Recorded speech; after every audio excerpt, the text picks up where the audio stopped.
Corona महामारी के कारण लगे प्रतिबंधों के हटने से हाल के महीनों में आर्थिक गतिविधियों ने जोर पकड़ा है और इससे बिजली की मांग भी बढ़ी है। निश्चित रूप से यह अर्थव्यवस्था के लिए एक सकारात्मक कदम है, लेकिन बढ़ती आर्थिक गतिविधियों के साथ-साथ देश एक नए संकट के मुहाने पर भी है और यह संकट है बिजली संयंत्रों के पास कोयले की कमी का। संयंत्रों के पास कोयले का स्टॉक पिछले कई सालों की तुलना में काफी नीचे पहुंच गया है। अगर हालात यही रहे तो देश को गंभीर बिजली संकट का सामना करना पड़ सकता है। आइए जानते हैं इस संकट के क्या कारण हैं और क्या उपाय हो सकते हैं इस संकट से उबरने के।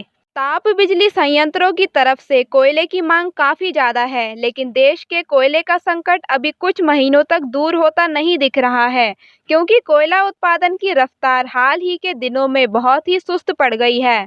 चालू वित्त वर्ष 2020-21 की शुरुआत में ही बिजली क्षेत्र में 67.8 करोड़ टन घरेलू कोयला उत्पादन की जरूरत का अनुमान लगाया गया था। लेकिन देश की सबसे बड़ी कोयला कंपनी कोल इंडिया पहली छमाही में सिर्फ 24.6 करोड़ टन कोयला ही खनन कर पाई है। इस तरह से सरकार के समक्ष अब यह चुनौती है कि बचे हुए 6 महीनों के दौरान 43.2 करोड़ टन कोयला खनन कैसे किया जाए।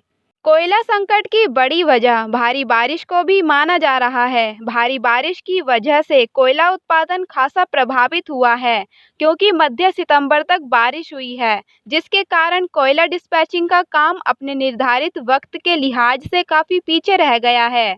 दूसरी तरफ बिजली की मांग तेजी से बढ़ रही है। अगस्त 2019 के मुकाबले वर्ष 2021 में समान महीने में बिजली की मांग 18 से 20% तक बढ़ी है। अधिकारी बिजली की निजी और औद्योगिक खपत में बढ़ोतरी को इसका कारण बता रहे हैं। बिजली कमी की एक अन्य वजह सौभाग्य योजना के तहत दिए गए 2.8 करोड़ बिजली कनेक्शन वाले घरों में खपत बढ़ना भी है। सरकार की तरफ से इन घरों में सिर्फ एक बिजली का बल्ब ही लगाकर दिया गया था, लेकिन अब इन घरों में टीवी, फ्रिज और दूसरे उपकरण भी जरूरत के हिसाब से लगाए जा रहे हैं। मोटे तौर पर देखा जाए तो कुल उत्पादित बिजली का 42% उपयोग उद्योग क्षेत्र में और 25% उपयोग घरेलू क्षेत्र में हो रहा है और दोनों तरह के ग्राहकों की बढ़ी हुई मांग पूरी करने में बिजली संयंत्र सक्षम नहीं हो पा रहे हैं। कोयले की आपूर्ति में बड़ी बाधा वैश्विक स्तर पर इसकी बढ़ती कीमतें भी हैं। कोरोना के चलते कोयले की कीमतें बहुत तेजी से बढ़ी हैं। वहीं दूसरी ओर भारत को चीन से भी प्रतिस्पर्धा का सामना करना पड़ रहा है, क्योंकि चीन कोयले की खपत के मामले में सबसे आगे है। वहां भी बिजली संकट के कारण कोयले का आयात तेजी से बढ़ा है। भारत सरकार की एक रिपोर्ट के मुताबिक कुछ संयंत्रों के पास करीब हफ्ते भर का कोयला स्टॉक बचे होने की रिपोर्ट है, जबकि सरकार के दिशा निर्देशों के तहत कम से कम 2 हफ्ते का स्टॉक रहना चाहिए।